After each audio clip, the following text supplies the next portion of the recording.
bang lumalaki ang mga buto sa daliri mo kapag palagi mo itong pinapatunog o pinapalagotok? Listen At sa araw na to, malamang napagsabihan ka na ng mga magulang o lolo't lolo mo. Huwag mong palagutokin ng daliri mo! Lalaki ang buto mo! Pero alam mo ba kung saan talaga nanggagaling ang pop? Yung naririnig natin? Ang katawan ng isang adult human ay may more or less 206 na buto. Ang mga butong yan ay pinag-uugnay ng joints o kasukasuan, maliban sa hyoid bone na nasa leeg natin na parang nakalutang lang. Ito lang ata yung buto sa katawan natin na hindi direktang nakakabit sa iba pang buto. Pero alam mo ba, hindi katulad ng mga buto, walang eksaktong bilang ng mga joints na pinagkakasunduan ng mga eksperto. Ito ay dahil iba-iba ang paraan ng pagka-classify sa mga ito. Based sa movement, meron tayong 3 primary types of joints. Una, synovial joints. May malawak na galaw o freely movable joints. Dito kabilang yung mga joints natin sa balikat, siko, tuhod, balakang, at syempre, ang mga daliri! GLI Bahay Belt! Tara, matuto tayo!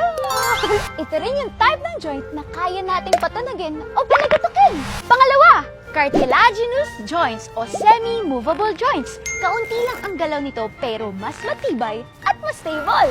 Makikita ito sa pagitan ng mga buto sa spine at sa connection ng ribs natin. At pangatlo, fibrous joints o immovable joints. Ito yung mga kasukasuan natin na hindi talaga gumagalaw para manatiling matatag at mas maprotektahan ang mga buto natin sa katawan. Kabilang dito yung mga joints natin sa bungo at sa panga.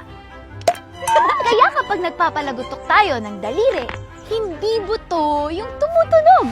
Sa loob ng synovial joints natin ay may synovial fluid. Yung fluid na yan yung nagko-coat sa articulating bone ends natin para hindi magtamaan o magkiskisan yung articular cartilages natin habang gumagalaw tayo. Kaya kapag inuunat o hinihila natin yung daliri natin, yung pressure sa loob ng joint bumababa. At dahil dito, biglang nabubuo yung maliit na gas bubble sa loob ng synovial fluid.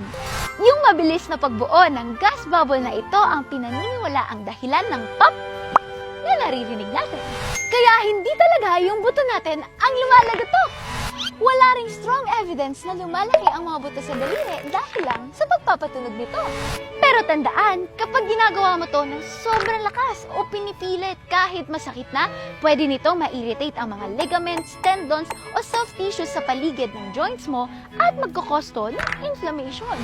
Ayun lang muna para sa araw na to. Hindi na tayo bumabata. Ingatan ang kasukasuan. God bless!